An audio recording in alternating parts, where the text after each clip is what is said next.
And good evening. Welcome to another edition of Coach's Corner here from the Hack on the Highline Activity Network. I'm your host, Paul McDonald. Another Wednesday night, and we are going to be football heavy part of the show tonight. We're going to talk volleyball and tennis. Of course, a couple of young men that made it to the state tennis championships for the Highliners. We'll talk with Trey Cope and Kai Kringley coming up a little later on in the program. But as we talk football, we're going to start with the young guys and work our way all the way up to the varsity, kind of what they do when they're actually playing. And we're starting with Thunder football, the 5th and 6th graders. And we have Mike Lentz and Paul there joining us. Gentlemen, good evening.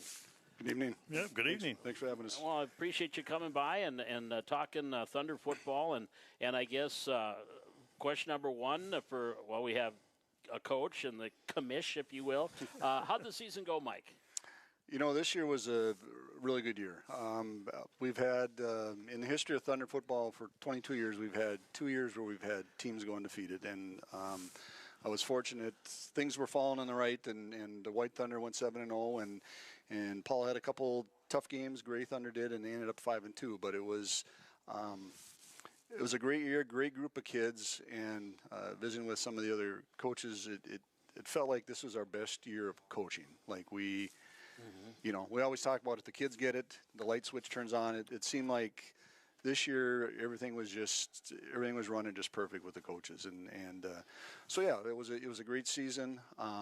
We were a little concerned at first if we were able to find games, and we were actually able to play Jamestown 4 times each, so that is nice, and I think that relationship we're going to continue. It helps them because they used to just play against each other, and so and one of the things I think the challenges that Paul will have is to try to reach out to the smaller communities. I know Cooperstown or Griggs was looking at possibly doing something. We tried to reach out to Carrington and stuff. So I think you're going to kind of see some more of that coming.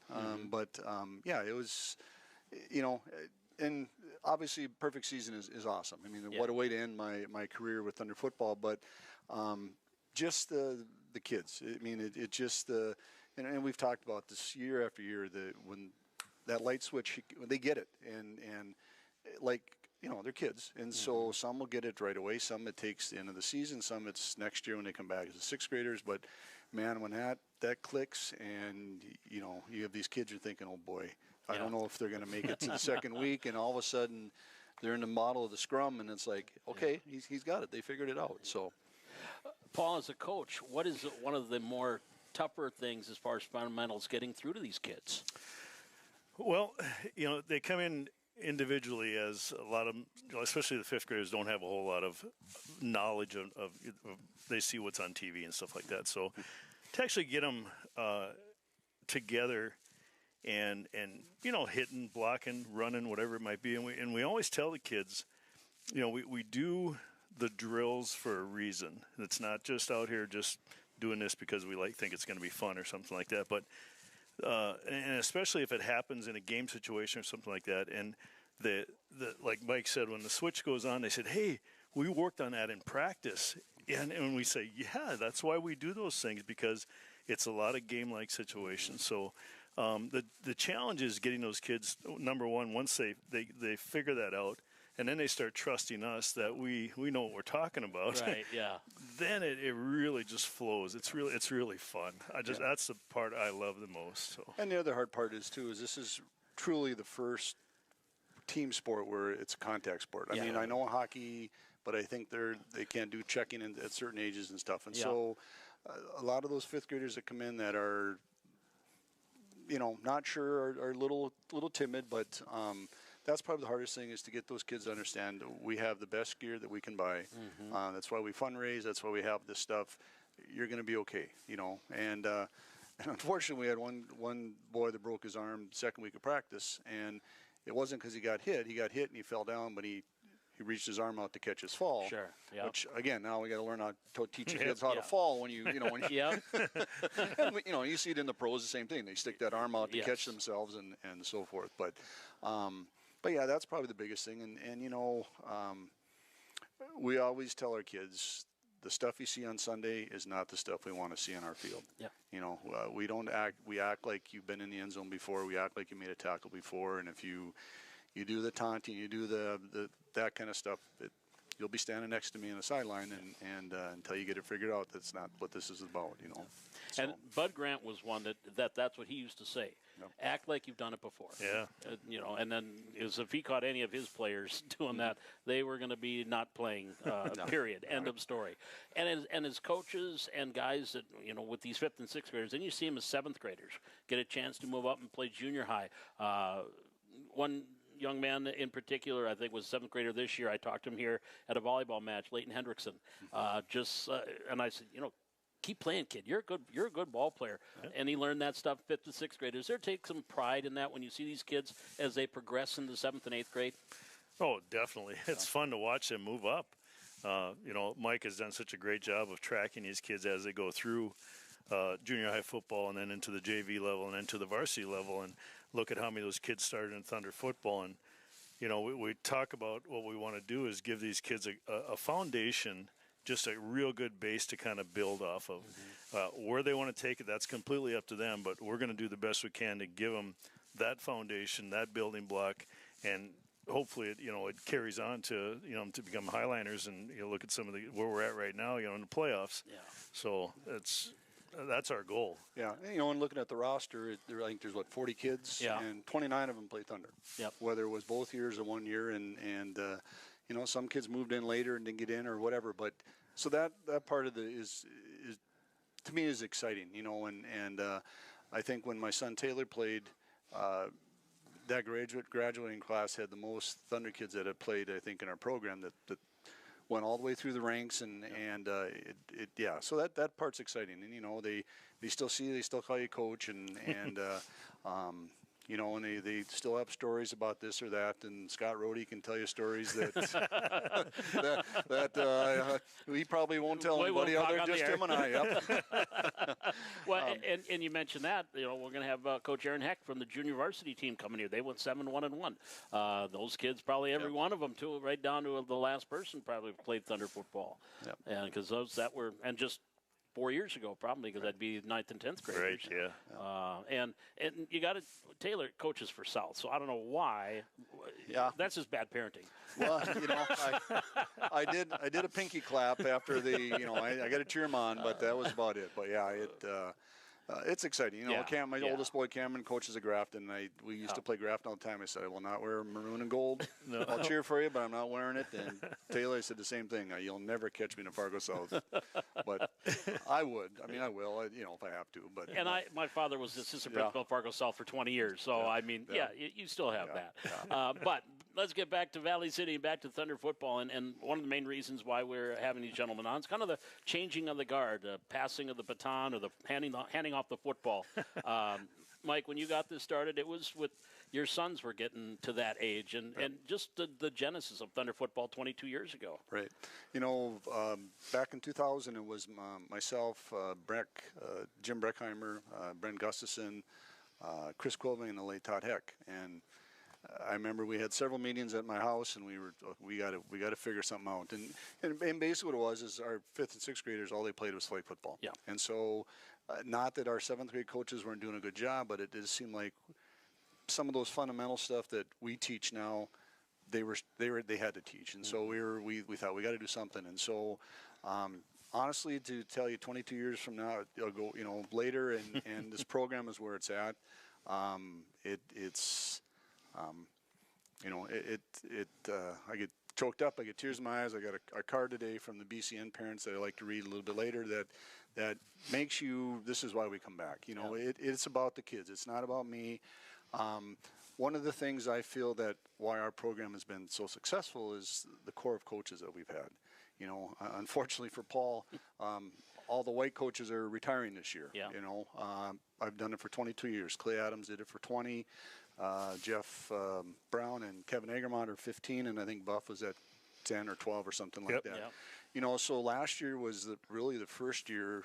Well, I shouldn't say that. 6 years ago and 5 years ago we got Clinton was the first time we really had to go look for coaches. Mm-hmm. And so we got a parent that stepped up this year, and actually Leighton's dad, and he's got his son played. He's got another one coming up, and then I think we already had a couple parents that we've reached out to that had kids play this year that are interested, and they got other younger ones coming up. And so, that's the key. It's not the ones that some of the programs we see. It's I'll coach my kids there, and when my kid's gone, we've had some coaches that don't even have kids that played. Right. It's just the passion of the game, and more importantly, teaching life skills to these kids.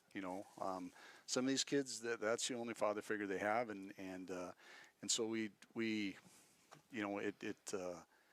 it's just an amazing feeling seeing those kids and what we can accomplish. And like I said, it's I organize it, but you know what? It's the guys that are there, and it's basically it's those kids. It's reaching out to them and making them feel part of a team.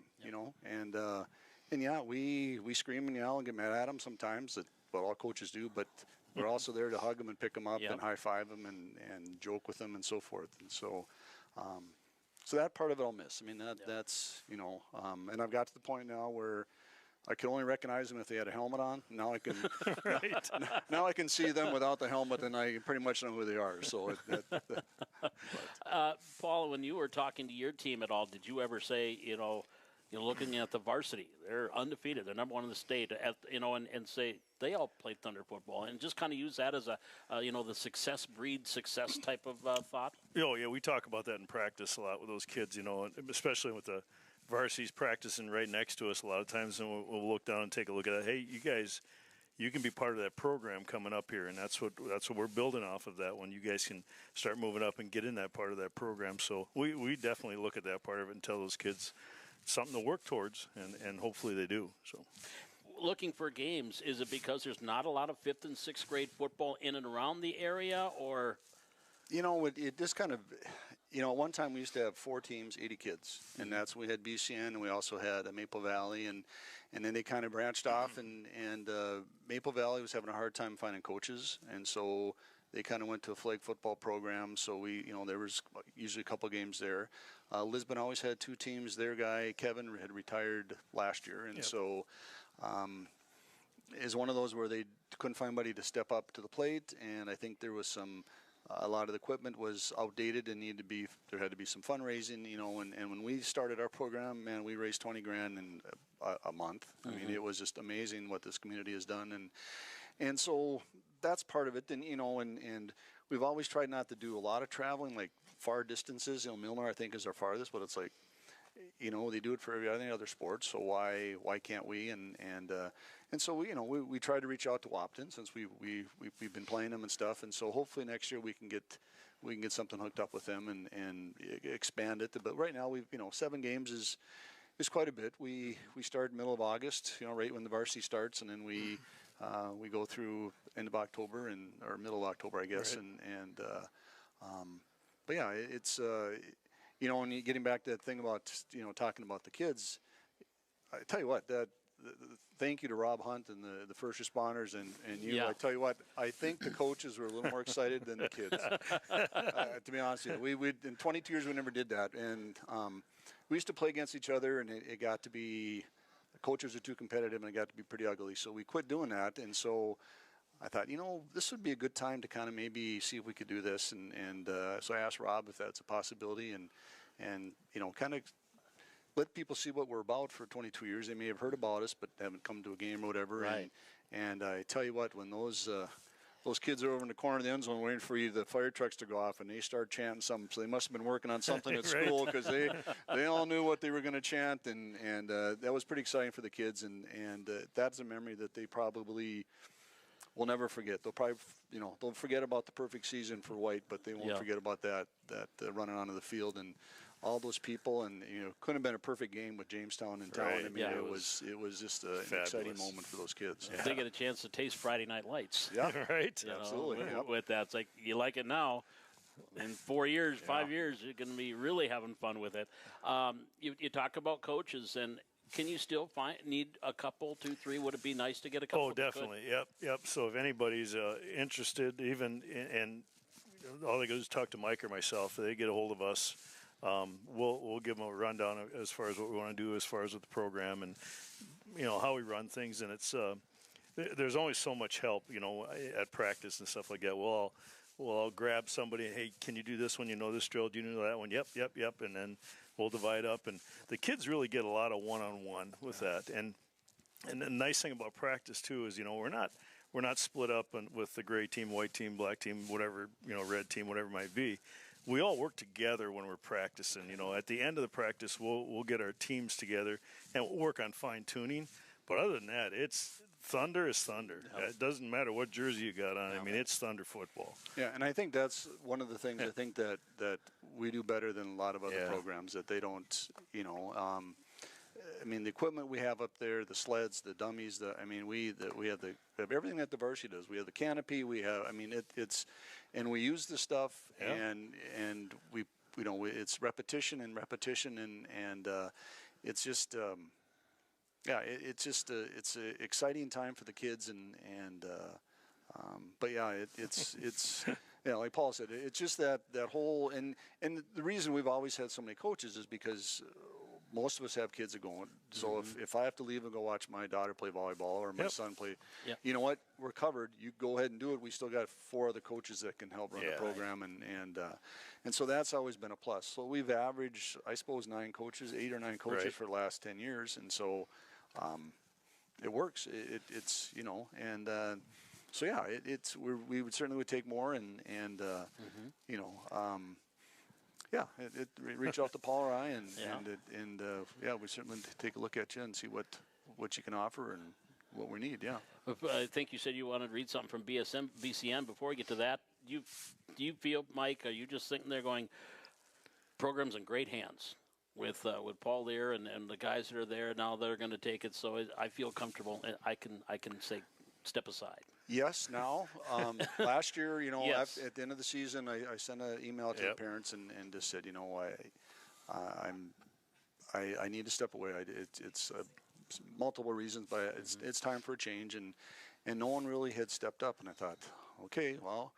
We'll go with it, and then Paul had reached out to me and said that he would love to take it over, and so I'm not just gonna throw the keys and walk away. I'll certainly help with them with the especially the financial part of it, and we are nonprofit, so there's a lot of that paperwork stuff I got to take care of and stuff like that. So, and I'm dragging my feet on doing the highlight video. I do one every year and put it on YouTube, and I started last night, so I got to get motivated. But yeah, I'm comfortable with it.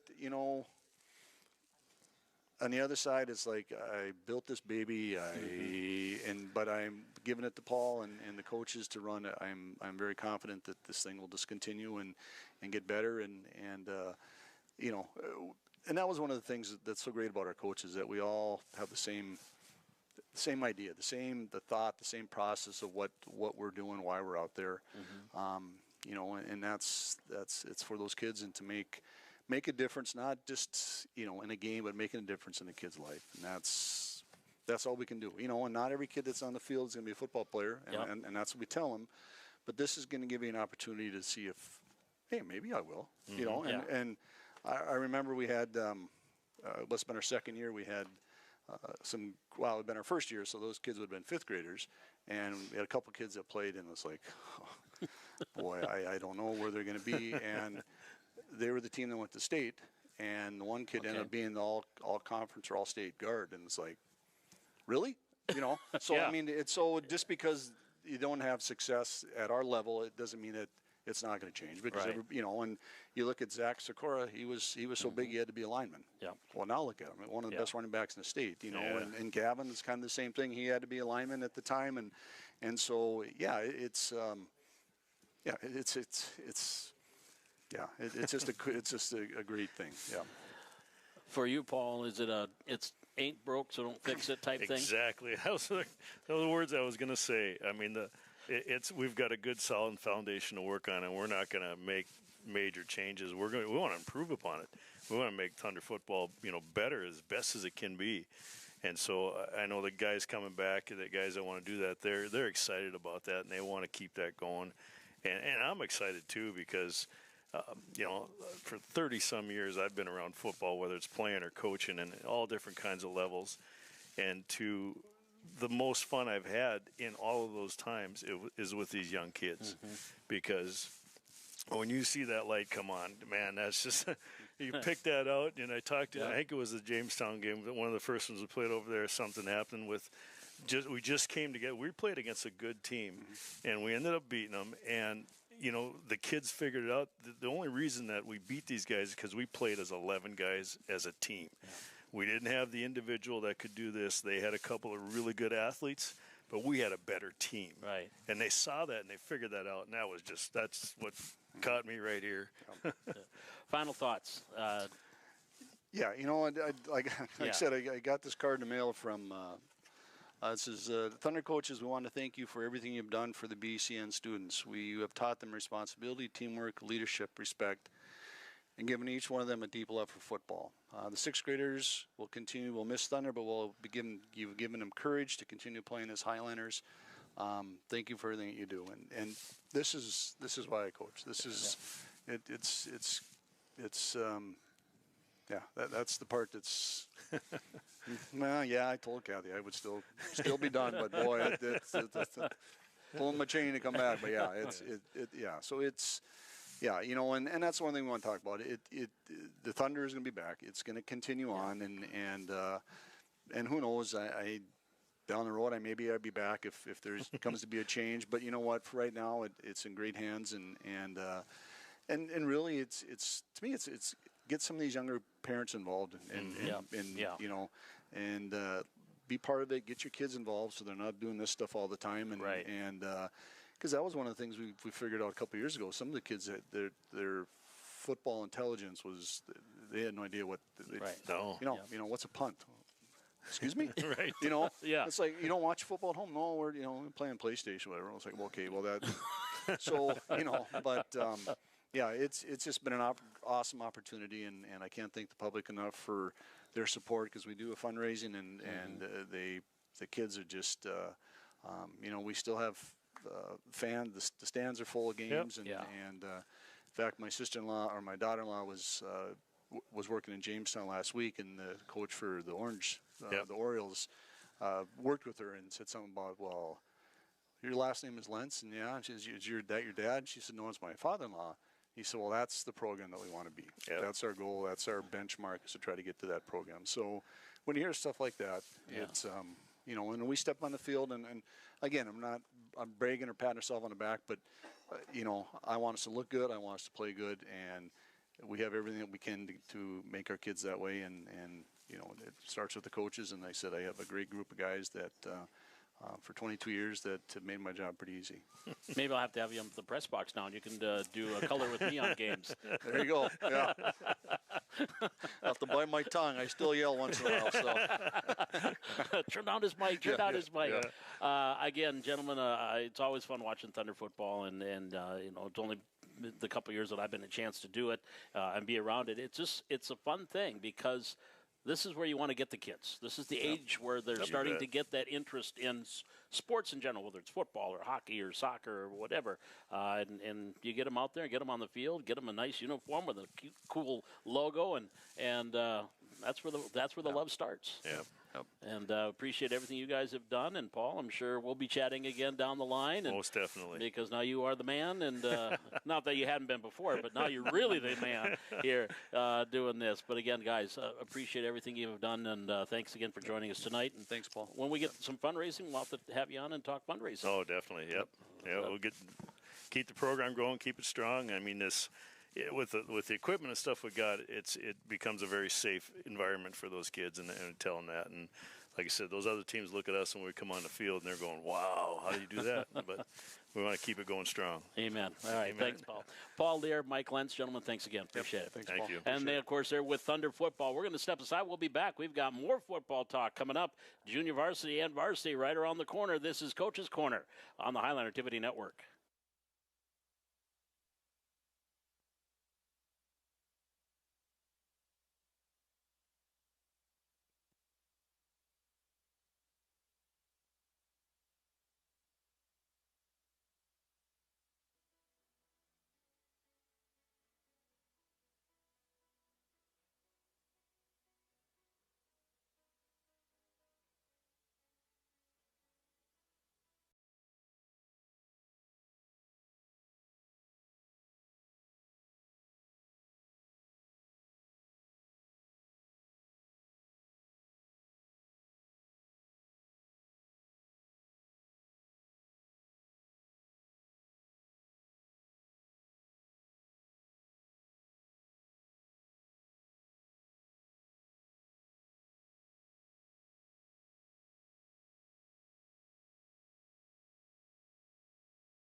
And we were in the midst of talking football. We just got done with Thunder football. Now they go up to the junior varsity. Coach Aaron Heck joining us. How you doing? Oh, Paul, it's been a long day, but it's been a good year so far. Well, we're talking Thunder football. Do you remember your days? That was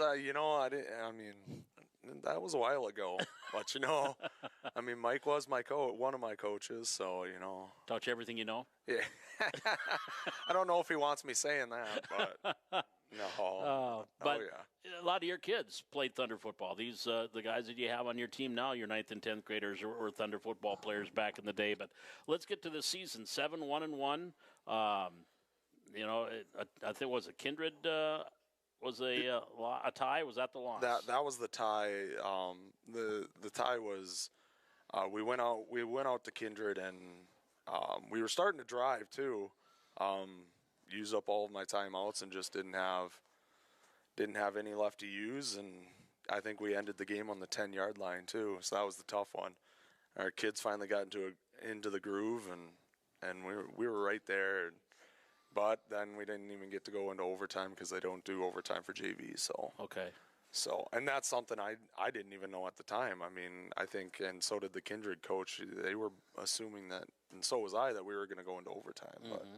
But we didn't, and the kids still played hard, and they were pretty shot afterwards because that was one of the, I want to say 3 or 4 that we played that were actual JV teams. Sure. Because we're technically 9. I don't know if we're classified like 9A plus or something. Mm-hmm. So technically we're 9 freshmen JV. I've always called the kids JV. That's just the way I've been telling them. I never say freshman ball because we don't have all freshmen. We do have a few sophomores on there. But I mean, we went out there and they had some big guys. They had a couple juniors that were playing, some big guys. And you know what? It didn't stop our kids. Mm-hmm. And we did the same thing against Castleton too. They had, and I've played for Tommy Butler and played with some of their coaches, and I knew their coaching staff when they came in, and I knew we were going to get a tough team, and we were going to get a few juniors, just knowing Castleton and Tommy and those guys, and that didn't stop our guys. We ended up winning that one, and kids felt a little beat up after that. But you know what? I mean, especially as a freshman, nothing feels better than saying you can beat a JV team. Right. I mean, you played against juniors, and you didn't break. You didn't. I mean, you played hard-nosed football. So you look at your team this year, and some of the kids you had last year moved up, and even as sophomores moved up and started playing on the varsity level. But just the overall, you have to be pleased with the way this group of guys melded and meshed as the season went on. Oh, definitely. I mean, at the beginning of the season, I didn't know how it was going to go. We had to put Thornton under center, which is, I mean, no offense to him, but he's a smaller guy. He's not very big, but good news is I mean, the kid knows his stuff. So I mean, when he learns something, he knows. He's a good leader too for the guys. So no, yeah. Overall, I think everyone melded together. We had a few injuries when Powell was dealing with some knee issues, and Caleb McLaughlin stepped in. And man, I tell you what, that kid runs the ball almost harder than some of the varsity guys run the ball. Honestly, I mean, he when he hits a hole fast, and I love the way he runs the football. So I mean, all these freshmen have. I mean, they have a very bright future, especially in football. But I mean, some of those guys that it is next year. I mean, they'll probably be seeing more Friday nights than Mondays. Yeah. And speaking of that, a lot of them saw it this year because we would have big leads late in the game, and a lot of the guys would get in and play those fourth quarters. And as a coach, so that's where you almost kind of become a head coach now because those are your guys out there. But do you take some pride when you see some of your junior varsity kids out there playing on a Friday night? Yes. It's and know what's even better is you get some of those kids that get out there and you get a freshman. I remember the first game of the year against Turtle Mountain. You get Jackson Thornton out there, and he gets a touchdown on Friday nights. I mean, there's I couldn't even have imagined when I was a freshman that I'd of scoring on a Friday night. I mean, even no matter the score or whatever it is, I mean, to be a freshman and be out there on Friday nights is just, it's awesome to get the kids out there, get them the experience, and then they have fun doing it too. And I mean, it's a lot of fun. I think it's really cool seeing them out there. And they get a chance to practice with some of these guys and then to see what the varsity does. You know, the old success breeds success type mantras. They're practicing against the number one team in the state for most of the season. Yep. Well, and look at record-wise, I still believe we are number one. Yeah. And, you know, I mean, we've always told our guys, you know, we feel we got the best offense and the best defense in our division in the state. And, I mean, I would still stand by it, whether I was a coach or wasn't. I mean, the way these kids play the football, and you know what, talking with Coach Rourke and Coach Ingen and Coach Smith and those guys, they have buddies that are coaching elsewhere, and teams don't want to play us. And that's a good feeling. And you know what? I hope the kids take pride in that, because I tell you what, if no matter what you're ranking, if you hear that a team does not want to play you in the playoffs, that's just got to be a great feeling for them. I know you're a busy man with stuff that you do, but when the junior high plays, the 7th and 8th graders, you kind of get a chance to watch guys that may be playing for you next year. And 7th, 8th graders, there's some talent there too. There is. Yep. They got some size coming up too, and 7th graders I didn't get so much of because we had practice at that time. But some of the 8th graders I did get to see some of those guys coming up. Terrible with names, so I'll forget all their names by next year. But you know what? That's I'm one of the worst ones at it. It's another reason I couldn't be a teacher. I could never remember. Names. Some of the guys, I mean, I end up calling them by either a nickname or their last name to just remember them. Right. But no, I look forward to it every year, and it's fun seeing the kids come up out of the 8th grade level and playing at freshman. And I like the freshman JV because I feel it gets the kids really ready for Friday nights. And I think that's why, like this year, you see there's so many more sophomores playing Friday nights because they got the taste of that JV right as a freshman. Right. And I mean that kind of gets you the closest to a Friday night is playing that JV. So I mean, it's awesome. It's awesome coaching. It's awesome seeing the kids do that. And you run pretty much the same offense exact for the most same. part. So, they're running this stuff now on a Monday that they're going to be running next year. And that's got to help the varsity, too, that these kids are getting the repetition in game situations as freshmen and sophomore. Yep. No, it definitely does. I mean, we run a basic of what the varsity does. We don't go as in depth with the funky motions and all that stuff, but we definitely run kind of what we run during two-a-days. Yep. Like because we put in the basic stuff during two-a-days, so that's kind of what we stick to at that JV level. And then I like to throw in some funky plays every now and again. I call a highliner special, all that.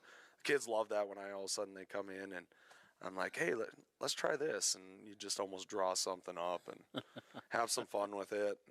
And sometimes it ends up working. Sometimes it ends up being the ugliest play you'll ever see. Right. But, I mean, that's what I love is being able to do something like that. The kids go for it. I always take in the kids' ideas if they think something's going to work.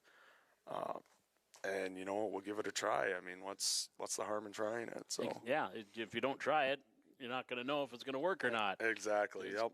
Give it a go. Yeah. Well, again, another great season. 7-1-1 this year after an undefeated season last year. Just one loss this year. So you got a pretty good coaching thing going here. I know, right? And we should call you Saban. Yeah, right. We should be 8-0-1. But if we wouldn't have played Devils Lake the first game of the year, I think we could have beat them just because that first game of the year, varsity JV. 7th, 8th grade, even Thunder football. I mean, that's the roughest game of the year. The first game of the year is always the roughest. It's the first time the kids really get to see heavy contact and full go and game speed. I mean, that's really the first time they get that look. So I mean, you get a tougher team like we had Devils Lake. I mean, you go up there and it was a tough first quarter, and they got a big play on us, and we pounded the ball a little bit, got it tied, and then they just kind of ran away with it after a big play, and then they scored. They literally scored on 3 big plays on us is all they did, and then we just couldn't get we couldn't start clicking. We weren't able to start clicking, and but after that game, I mean, our kids definitely figured it out, and I tell you what, they clicked the rest of the season, and I mean, they kind of got after each other that first game, but I mean, Coach Suffolk, Brad Suffolk, and I, we kind of discussed it with them, like, you guys are a team. We're not here. This is not pointing out someone else doing something wrong. You're not always right. It's just like talking to my kids, they're not. You're not always going to be right. It's just that's just the way it's going to be, And let me coach. So let the coaches coach. You guys just encourage, be a teammate, and things will be good. And they did. They followed up. We didn't really have any nitpicking after that, and had a heck of a season. So one I think Highlander football's in good hands over the next few years. Yeah. It's crazy for me to think this is my 11th season, and I was a Highliner before that. I graduated, played 1 year of college ball, and then Coach Rourke asked me to coach, and I didn't think 10 years later I'd still be coaching. I mean, it's crazy. It really is crazy how time flies, and it's been a lot of fun. I love football, and this is the best way for me to stick with it. Year 11 done, year 12 not too far away. Yeah, I know, right? Yeah. Hopefully not for another couple weeks. Hopefully not to jinx anything, but no, it'd be nice to go a couple more weeks. Some of the kids talk about it getting cold, and I'm like, no, it's not. I said I hope we're practicing when it's almost negative degrees, because you know what, it may stink when you're out there and you're kind of doing walkthrough stuff, but I tell you what, there's nothing better than getting to play in a dome. And been there. I played back in 08, and I tell the kids all the time, there's just, it's so much fun. Yeah. A lot of teams want to play meaningful football in November. Yep. Oh, exactly. Yep, exactly. And we got the talent to do it. We got the kids to do it, and I mean, and they're meshing together well. It's just as long as they're ready mentally, which I feel most of them are. Yeah. I think we can go out and do whatever we need to do to play a couple more weeks. Well, we'll keep our fingers crossed with that. But, right. Aaron, appreciate you stopping by. Congratulations on another great junior varsity season, and we'll look forward to doing it again next year. Yeah, right. Yeah, me too. Thanks for having me on. You bet. That is Aaron Heck from the Valley City Highlander Junior Varsity Football. We'll be back with more of Coach's Corner here from the Heck on the Highlander Activity Network.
Back here on Coach's Corner, here on the Highliner Activity Network, and continuing our football theme. We've had Thunder, we've had the junior varsity. Now we're going to move up to the varsity football team. Coach Scott Rohrig joining us here tonight. Coach, how you doing? Doing fine, thanks. How's practice been going these first 3 days? Been good. Weather's been helpful. Yeah. Because I remember last week I was here, I was trying to thaw out, so this was a welcome change. Yep. Friday night, 7-3 loss to the Fargo South Bruins. It was almost like a prize fight, just toe-to-toe, a couple of good football teams going at it. Yeah, it was a very good defensive football game. You know, they kind of held us in check in some things, and you know, some people just starting to catch up with us, I think, a little bit, and that's kind of one of the things we talked about as coaches after, obviously, the last two games, and so there's some things that we probably should have got put in a little bit sooner than we did, and so hopefully we'll have some adjustments that can help us out, make things a little bit easier for our guys up front and open some things up, because you know, people are going to they can put a lot of guys in the box regardless of what we do, and we just got to figure out some ways, and we think we've got some ways that will help us out. I know you'd mentioned that they had athletes that could stretch the field, but you really never gave them that opportunity, it seemed like. No, we had a great scheme.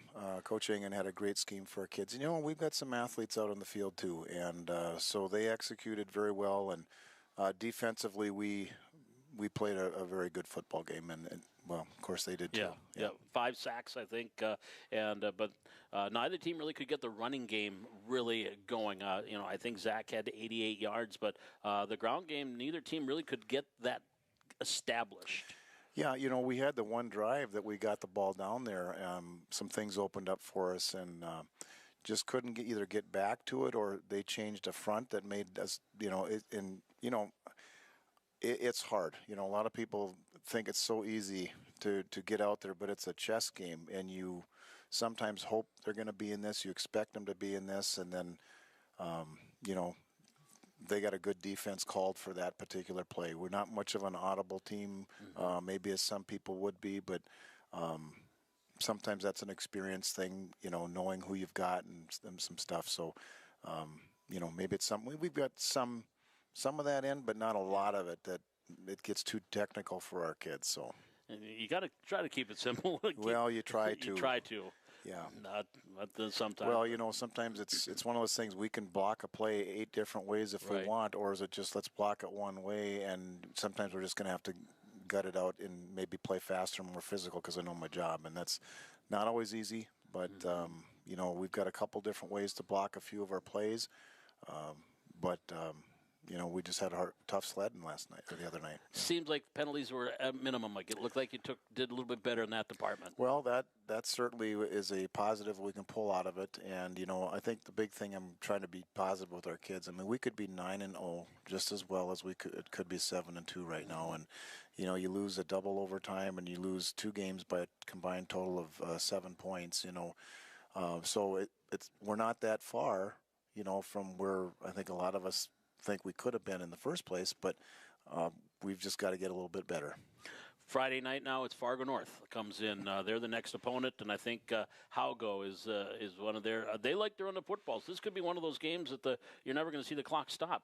You guys, it could be one of the quickest football games in the history of high school football. You know, because we both like to run it. They're a very physical team, and we think we are too. And they've got a couple running backs. Yeah. You know, one of them gets maybe a little bit more of the press right now, but they got another kid that can come in, because I know their main back plays on defense too, so he gets a little breather here and there, and some of their kids probably get a little bit more of a breather than our kids do. So, you know, hopefully in some ways we can slow the game down so it's fewer plays, and hopefully we get more quality plays than they do, and you know, our special teams and our defense have kind of carried us pretty much the whole year, even though people look at some of the 40s and 50s and 30s we've scored. I mean, our defense has just been rock solid all the way through it. So. Yeah, you look at the South game, it was played, really a lot of it was played in South's territory, especially in the second half, because, okay, if you had to punt it, and you got them deep in their zone. And that's kind of what I was hoping for. You know, when we were struggling offensively, I was hoping our defense could make a play for us that would really flip the script on us, and they made plays. We just didn't get a turnover or one of those other things, but, you know, they kept them to 3 and out and gave us another chance, and So, that's kind of what we're going to hang our hat on the rest of the way. And speaking of North, they got a quarterback, I think, Ethan Welk. He'll run the ball too. Absolutely. He's very dangerous. They don't have a lot of passing schemes, but boy, they just seem very effective. And everybody knows what they are, but defending them is a completely different thing, especially when they can play action pass and run the ball as well as they do. But next thing you know, he takes off, and he's a very good runner, as you said. So we've got to make sure that we keep our lanes on our pass rushes and make sure we keep him under control too. Staying at, having your assignment, because I think Broden Muskie mentioned last week, we all have our assignment, just staying with that. Yeah, and that's easier said than done. Yeah. I think sometimes when the game gets going and the faster the game gets going, it's not practice anymore, and it's hard to simulate what they do, and it's hard to simulate what we do in practice. And it's an adjustment period, but once you kind of get in there, then you got your bearings as far as the speed of the game and the guy across from you, how physical he is, and that sort of stuff. So it is an assignment thing, and I think the discipline is going to be a big part of what makes a difference on Friday. A home game. You got a playoff game here at home, and that is huge. We won't worry about next week. Friday night, home game. How big is that to have that first playoff game in your backyard? Well, I think it's really neat. I think it's a nice reward for our seniors, and I think it's a nice reward for our community. It's been 3-4 years. Yeah. 2019 was the last time we had a playoff game here, and in fact, my last playoff game as a high school player was against Fargo North back in 1985. So, it's kind of an interesting little tidbit there too. So hopefully we'll have a little better outcome this time than the last one that I played here. I probably could tell you who the coach of North was too, but that's another story altogether. Again, same question as last week. Keys for a W here on Friday night. Well, it is minimizing mistakes on our end, and we're going to have to be able to control the line of scrimmage. I think the team that does that is going to be the winner. I mean, we both want to do the same type of things, and I think the one that can impose their will on the other one is eventually going to be the one how it gets decided. Playoff football, one and done. It is, and I told the seniors actually today, I said, I can only promise you guys one more game.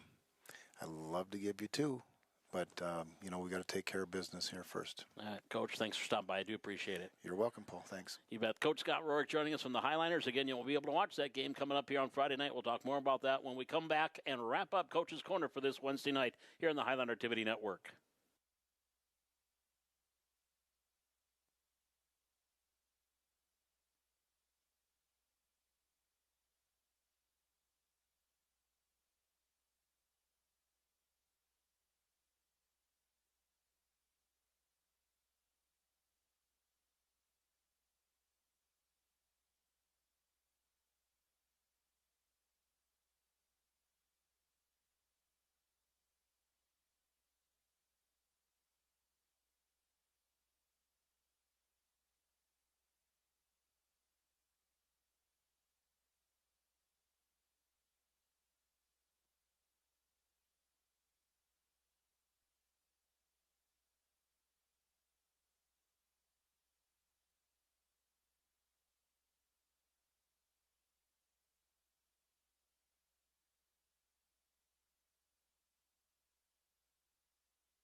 Back here on Coach's Corner as we wrap things up, and we've talked football, volleyball, and tennis, but we do want to say congratulations to the Highlander cross country team. They competed last week at the state cross country meet in Jamestown, and a big congratulations to Coach Deb Bilke. Of course, she was named EDC Coach of the Year for girls cross country, state Coach of the Year too for Deb Bilke. So congratulations to Deb and the Highlander cross country team on a great season, and they wrapped things up last week at the state cross country meet. Well, coming up here on the Highlander Activity Network Thursday night, we've got volleyball, the last volleyball match of the season at home. Grand Forks Red River coming to town. The Highliners fell last night in straight sets to Fargo South, and now they got Red River coming in here on Thursday night, then at Devils Lake next week, and then it's the postseason November 5th. Looks like probably West Fargo, Horace, or Red River will be the opponent for the Highlanders, but we'll know more when those games are played out next week. And Friday night, 7 o'clock at Hannah Field, the Highlanders will be taking on the Fargo North Spartans in the opening round of the state football playoffs. Highlanders got the number 4 seed, the Spartans the number 5 seed, a win, and they go on the road, maybe, unless Dickinson upsets Fargo South. Those are the matchups on Friday night. Fargo South hosts Dickinson, Grand Forks Red River will be hosting Wahpeton, and Jamestown will be hosting Grand Forks Central. And then next week, the semifinals with the higher seeds hosting, and then, of course, the Dakota Bowl on November 11th in Fargo at the Fargo Dome, where Class A will be the 3 o'clock game, so they'll be the third game of the day at 3 o'clock. But first things first, Friday night, 7 o'clock, the Highlanders and Fargo North from Hannah Field. And again, watching Highlander Activities is real simple now. You go to YouTube and you can watch our Highlander Activities live on YouTube. You just go to YouTube and search Highlander Activities or the Highlander Activity Network and enjoy all of the Highlander Activities live. And there are some archived. You can watch things that and games and events that have happened already. Well, I want to thank Jaden Johnson and Derek Bear, our cameramen and technical directors here tonight. And, of course, our guests, great lineup tonight with Coach Rebecca Erickson. And, of course, from tennis, we had Matt Nielsen along with Kai Kringley and Trey Cope. Mike Lentz and Paul Lear from Thunder Football, Aaron Heck from the junior varsity for the Highlanders, of course, Scott Rourke from the Highlander varsity football team. Of course, as usual, thank you guys for joining us here every Wednesday night at 6 o'clock here from the Hack. It is Coach's Corner. We'll be back next week. Again, same time, same channel on YouTube. It is the Coach's Corner on the Highlander Activity Network.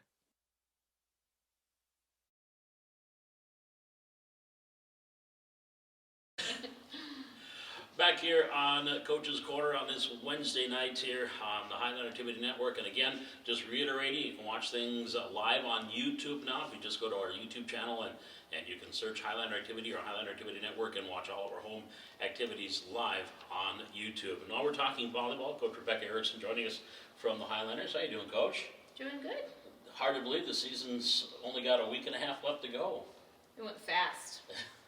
With just 2 matches left here now Thursday night, Grand Forks Red River is next. But before we talk about what's coming up, just looking back at this team, as you've seen flashes of some pretty good volleyball with this volleyball team. The Cheyenne match here at home comes to mind, but then you've also seen flashes where, is that something, consistency has been an issue with this team? Yes.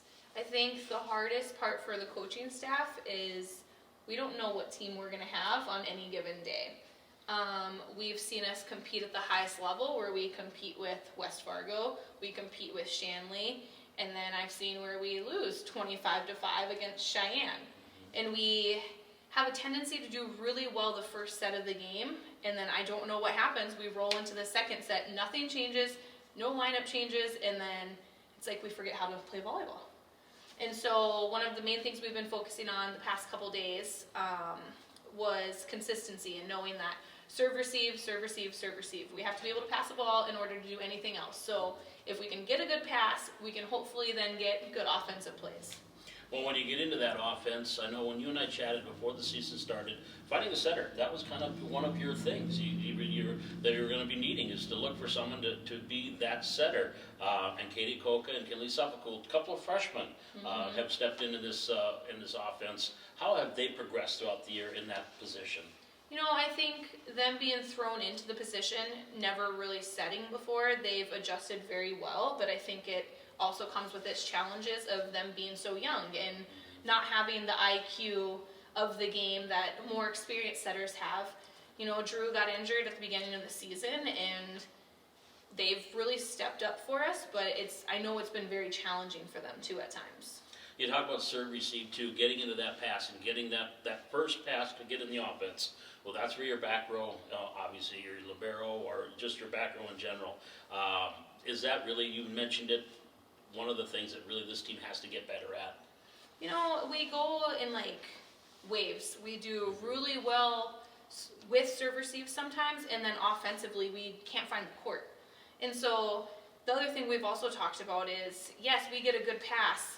We set ourselves up offensively, but then as hitters, we're not doing our job by hitting the ball in the court. So it's like nothing has come together all on one day. Every single aspect of the game has not come together for us. I would say even probably 50% of the time. And so that needs to be our goal, is to be more consistent so that we can start winning these matches that we're supposed to be winning. Well, defensively, I know there have been some matches, your defense has been up front, your front row in blocks has been real solid, and Addie Quilbang and Faith Peterson. You have to be pleased with the way the defense in the front row has played.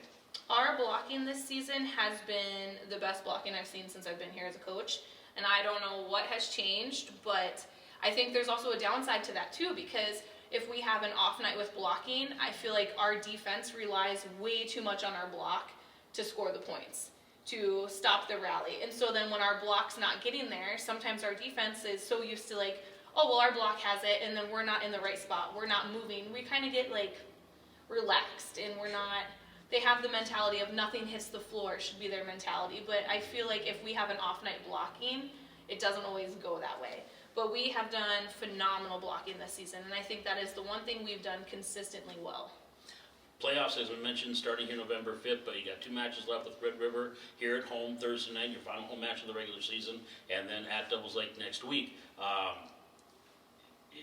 It'd be regardless of where this team finishes in the standings and who you're going to play in that play-in round. Is there confidence that this team could play well if they played the way you have seen them do against Cheyenne and against the Shanleys, that they could take that next step and get to the EDC? We've actually talked about that, and we know that we're 100% capable, and I've just told them there's nothing that us coaches can do at this point to change the outcome of the game. It's going to be what you guys bring to the court that day, how hard you guys are willing to work. We have, looking at the standings right now, we kind of have a good idea of who we're going to play, and it's not like it's impossible. It's not like we're playing a top 4 team. You know, I feel if we play good volleyball, we would be very evenly matched with the team we're going to be set up against, and we just have to take care of our things on our side of the net. Well, now with Red River, I think when you played there was 25-20, 25-22, 25-17. So matches you would say, hey, that 1 or 2 points, we can win that. Is that the mindset you take into this match on Thursday nights? When we played them before, we weren't that far off.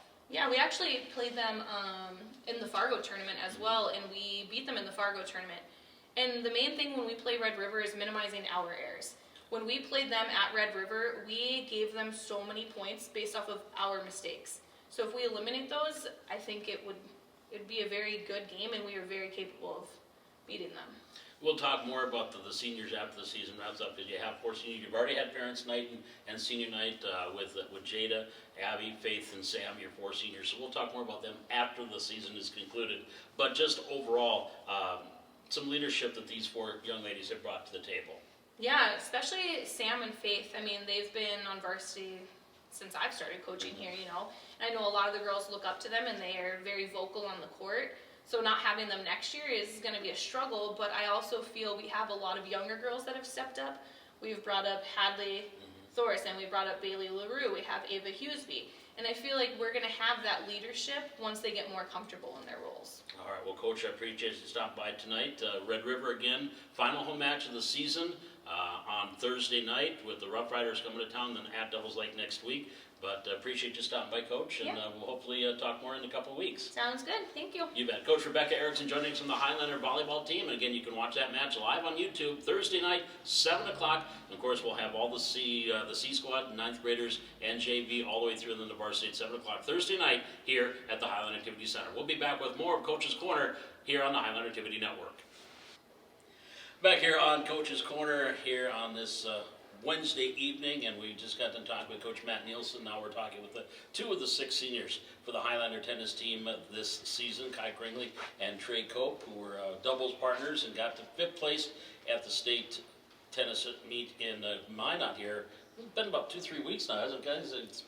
Has it kind of sunk in now? I'll start with you, Kai. I mean, a lot has happened for you since the end of the year, but has the tennis season sunk in now, and that your high school career is over? Not really. It kind of just feels same old, but I get every so often I kind of get that wave of, oh my gosh, it's kind of over, but yeah, I'm getting used to it slowly, yeah. How about you, Trey? Yeah, it's not really kicked in yet. Still wanting to go up there every single day to practice, but it's all over. Can't go up there, practice as a team anymore. So it kind of kicked in, but kind of didn't. It'd be interesting to come back and see these new courts. I'm sure you would have loved to have been on these new courts, but you can still come back and practice, can't you? Yeah. you're going to take advantage of the new courts. Yeah. Trey, I'll start with you. At the beginning of the year, and you were guys were going to kind of get paired. I know that you weren't paired right away because usually number one doubles, you're number two. Did you feel that down the road you might get paired? Yeah, well, not really. It was kind of a throw until the very end. I thought he was honestly going to go singles because he had a very good chance at singles. Like, he beat most players, and maybe he lost to like 2 or 3. So he could have easily got the 4 seed at EDC. So I didn't really see it coming until the last week when we got paired up against South and Central, I think it was. So not really. How does he make you a better player? And I'm going to ask you the same question, so you can think about that. Okay. He's very consistent in getting the ball back in on returns, and I was able to rely on him. So if I made a mistake, I know he would probably get there. If I hit at the net person, he always got it back, no matter where it was. So it really improved my game, I feel like, because I didn't have a lot more pressure on myself, so I was able to just actually play loose. So what does he bring to the table to kind of help you in your game? He came up clutch, and a lot of the, you'd get down, it'd be second serve, and you'd be all nervous, and he would come up clutch. He didn't miss much of those clutch points, and especially on deuce returning, he took a lot of those returns, and it turned out pretty good for us. So. And I think you paired with Seth last year. Different type of players. Oh yeah, it was kind of a 180. Me and Seth were kind of 2-shot players. We'd serve, and then if we didn't get the first ball, it would be a 50-50 from there. But Trey is really good at keeping his ground strokes in and developing the point and getting up to net. Versus me and Seth were kind of hit it as hard as you can. But yeah, it was pretty different. So Get those 100-mile-an-hour serves. yeah. Because I know when I saw a couple of matches last year, it was like, okay, good luck trying to receive, guys. Good luck trying to get these serves. But I guess now Trey, just back to the state tournament and the state meet, playing outside the whole time. So I know when you're in Grand Forks, you might get a chance to go indoors, but you played outside all year, unless you had to be indoors if you're in Fargo or Grand Forks. But just playing all of your matches outside, and it wasn't the greatest of weekends, but wasn't just your thoughts on that? I think in the morning, because they pushed back both days an hour because it was too cold. So they had the courts, they paid for them and everything already, and they just didn't use them, and they just pushed it back and had everything outside. Even when it was like 40 degrees, I think they should have put some matches inside, other than all of them outside. But Is that kind of weather bad on rackets? Yeah, your racket, your strings just function differently. The ball bounces different. It wasn't too cold to the point where it was that bad, but you're obviously dealing with, you're not used to the colder temperatures, and even the surface just feels different when you're sliding on it with your shoes. It's just a lot different. Trey, what's in the future for you now after you get done? You got anything planned for next year? Or are you going to see what happens? just gonna see what happens. Got nothing planned. You're just like, I got to graduate first. Let's get through that. Gotta pass English. Okay, English. There we go. And you can at least speak it anyway. Maybe. Yeah. So you're off to a good start there. And some people, they probably know with you, Kai, your plans for next year. Yep, going to Concordia to play tennis. I love the coach is super nice and a great group of guys gonna come in, and they just recruited the top two finishing guys in North Dakota, so it's already a really good team. So I'm excited. Some buddies that you already know and have played against and played with over the years are already going to be there, so made your decision a little bit easier. Yep, for All sure. right. Yeah. Well, guys, I appreciate it. Congratulations on 5th place. I guess that's one question. Getting 5th at state. Everyone wants to win a state championship, but I'll start with you. You happy with the 5th place finish? Well, not really. No. Satisfied? No, yeah, we got second at EDC, so I expected a little better outcome. But then we had to play those guys. We had a 3-setter against those same guys that we lost to. We actually beat them at EDC to go to the championship, and that was a 3-setter, pretty marathon match. And then we saw them in our draw, and I was like, But it was a toss-up, but obviously not happy. But Right. it's what it is. What it is. All state regardless. Yes. Yeah. And same for you, Trey. Yeah. And it's your first experience at state, isn't Yep. it? Yeah. So your thoughts there? Toss up everything. Did not want to play him. Hopefully hoping they would have got to the other side of the bracket because they were definitely one of the teams that could play with anyone, and they played very, very well in everything that match, and it was a good match. Well, it's good experience, though. Good experience. Final question, wrap it up. 6 seniors, and you guys look at these younger guys now that you got a chance to play with. Just you feel, and I know the answer to this question, but I'll have you guys feel that tennis is in pretty good hands in Valley City with these younger guys coming up. Yeah. Well, Miles Taylor and Jaden Johnson, they're really good tennis players. They don't believe it yet. So once they get that confidence, they start winning matches. I feel like they're really gonna excel. And then you got those younger guys they're actually really young, coming up. They a lot of good fundamentals, but overall the whole state is losing a ton of guys. Our class was just so huge for the entire state, so I think every team's gonna be struggling with it. So it'll be interesting to see what happens. And for you, Trey, did you feel you had to be that old man on the, as you as seniors to try to lead some of these kids by that example? Kind of, but they've also been right behind us the whole time. It's been that big group of top 12 and everything. Everyone just was together. It didn't really seem like someone was older than the other. Just everyone just had like that very good bond, and I think they have a great team aspect and everything. They know how to play. They just got to believe in themselves. They got to have the right attitude. Absolutely. Well, guys, again, congratulations on the 5th place finish at state, on all state honors, and congratulations on whatever comes up in the future for you. Good luck at English, and for you, Kai, good luck at Concordia College, and we'll talk to you again later on, guys. Appreciate it. Thank you. Trey Cope and Kai Kringley joining us, 2 of the seniors from the Highlander tennis team. We'll be back with more of Coach's Corner here on the Highlander Activity Network. The Coach's Corner here on this Wednesday night, and we are talking volleyball, we're going to be talking football, but tennis is on the docket right now. And Coach Matt Nielsen joining us from the Highlander tennis team. How you doing? Doing well, thanks for having me. Oh, I appreciate you joining us. It's been a while since the tennis. Have you been able to soak up and just kind of reflect on the tennis season? Yeah, it's. I mean, it was a great year with a great group of kids, and we had 6 seniors on the team, so it was a great season with those 6 seniors. They did a great job together, and it's definitely going to be a new era of boys tennis starting next season. And a lot of young guys that stepped up and had some pivotal matches for you, and just really learned a lot from these seniors, didn't they? Yep.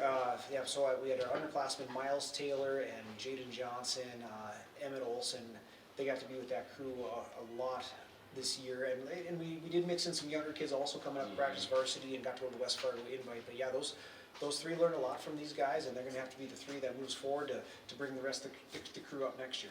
Well, 2 of the seniors, Trey Cope, Kai Kringley, who are going to be joining us here in just a few minutes, made it to the state tennis tournament. And I guess the first question, I mentioned this before, it was supposed to be in Grand Forks, which it has been before, with indoor courts.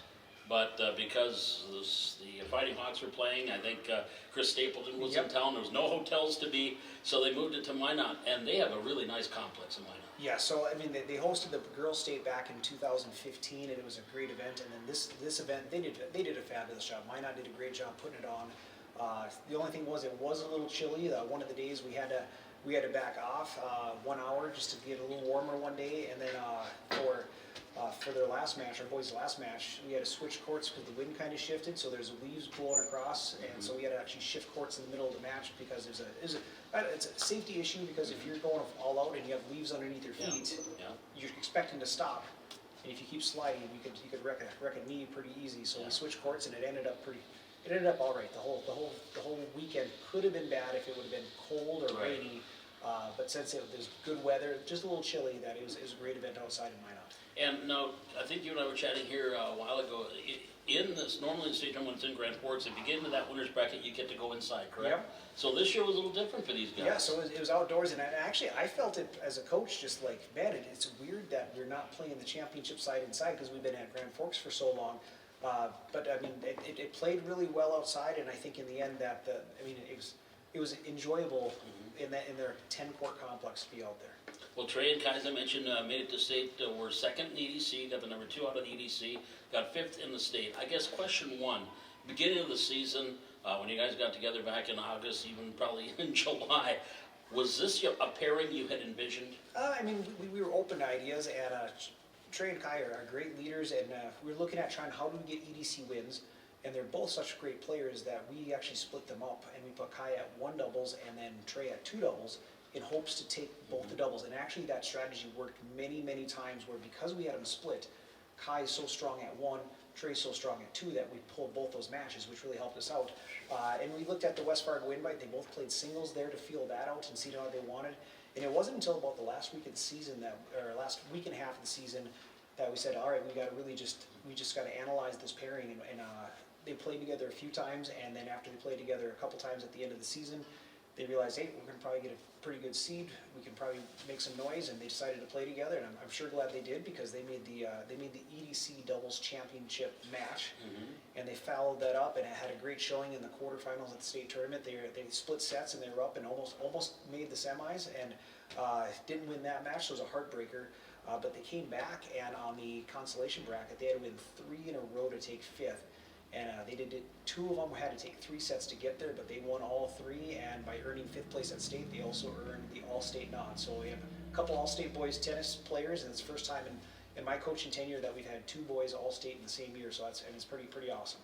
As a team, you got into the EDC, you had a plan, and you had to go to Wapaton, if memory serves, and a mild upset. I would say that the East was we definitely had a clear cut number 1. I would say 2 through 9. It was. I mean, we were all really close. So I mean, we lost to them in the regular season, but when we went down to Wapaton, we put out a good lineup, and all of our boys showed up. I mean, Trey Kai showed up, and then Casey Kruger. He ended the season really strong. Casey did that. He was playing some singles for us in duels, but then in the postseason we put him in singles, and he got a couple big wins in the postseason for us, and one of them was Wapaton. So I mean, we put out the correct lineup, but our kids showed up, and we got there. And then going into the regional tournament, we had Red River in the first round, so they were the eventual state champions. We didn't get by them, but in the backdrop, we played Grand Forks Central, which we thought was one of the better teams.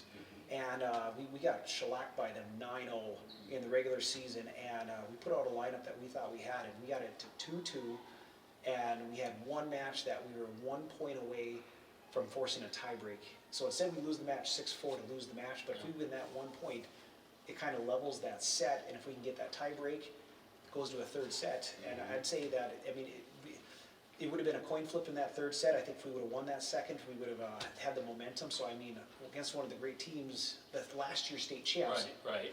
we had a shot to knock them off. So I mean, couldn't be happier with how the boys performed at the EDC in the play match. And if people that may forget, during the regular season, it's a 6-3 format, and it's a 3-2 in the postseason. So you still have, there's a lot of strategy going on, isn't there? Yes, so there's a lot of, and the coaches discuss a lot, and you actually have to play. What do you think? What do we think they're going to do? How do you think they're going to line up with us, and then how do you combat it? And a lot of times, as coaches, you might guess the right lineup, but then players play differently too. So it is definitely a lot of analyzing and trying to get the right players in the right spot. And like you said, against Wapaton, we found the lineup that put the right players in the right spots, and they performed. And like I said, we had the right lineup against Central, and we were this close to knocking off the prior state champs. So I mean, the kids did well, and the coaches put in the time and effort to make sure that we were putting in spots to be successful. And like I said, they did a great job this year. Well, you mentioned 6 seniors that graduated, Kai and Trey up at the top, and I know I'm Max Magnuson, Casey Kruger, the 4 that I know right off the top of my head, but I'm old. You got Alex Rogestead, and Gavin Swenson. Gavin Swenson. And all the seniors had great attitudes all the way through, and I'm really glad. Like Gavin Swenson played for us here in the last duel and played some great tennis, and so he was excited to do that. And he's a true Highlander through and through, and he's a great part of our team. And same with Alex. Whatever spot we put him in, he stepped up and executed and had a great attitude. And yeah, all of the seniors. Max the same way. Max loves tennis, and the team loves Max, and we had a couple photos up there too. And I mean, it was a great group of seniors. They're going to be missed by the coaching staff, and it's going to be missed by all their underclassmen when they're gone next year. Will it be a different feel next year because of the 6 seniors? I think it will, but it's always turnover. Like every coach has turnover, so it's we hope to maintain the same base culture. Right. But there's always going to be nuances to that culture with the kids that are in there. So we're excited for the new nuances that'll come forward when we got new players coming in. And of course, Trey or Kai, we'll talk to him in a moment, is going to be playing college tennis in Moorhead. Yes, he's been recruited by Nate Youngs from at that university, and he has several North Dakota kids. So he's going to go with a couple more North Dakota kids and have a lot of fun. And I'm excited to continue to follow him in the college realm. All right. Well, Matt, again, we'll talk because I know the girls' season. It'll be here before you know it. Before you know it, comes about April 1st is when the first day is. So I'm guessing you might have me in for a little preview before that. Absolutely. And before I let you go, the new courts that are they're getting going. Oh, they're getting close. So if you go up there, I haven't been up there in the last couple of days, but they have the top row of the fencing done, but they didn't have the bottom row of the fencing done. And there's after that gets done, the concrete finish might not happen until next spring because the temperature needs to be warm enough to put the finish on. Yep. So that might not happen until spring. So we might have a little bit of in the girls' season of how are we going to make things work for a couple weeks. But we're excited to have those courts, and we're going to have the 6 premier tennis courts in the state for viewing. And I mean, the players are going to love it too at the post tension. But for viewing, fans coming in, they get to be right on top of the action, not looking through a fence, not looking from an end. They get to see it from the side. And it's going to be awesome. Fan friendly. Fan friendly, yes. Yeah. No, we just get a little scaffolding for the Highlander TV network that I can be up there and I can be and call the matches. We could. I don't know how you can call tennis, but you can give her a shot. I'll do my best. Okay. But again, Matt, appreciate you stopping by. Congratulations on the season. Thank you so much. Appreciate it. You bet. Coach Matt Nielsen joining us from the Highlander Tennis. We'll be back with those 2 seniors we were talking about, Kai Kringley and Trey Cope, coming up with the Coach's Corner continuing on the Highlander Activity Network.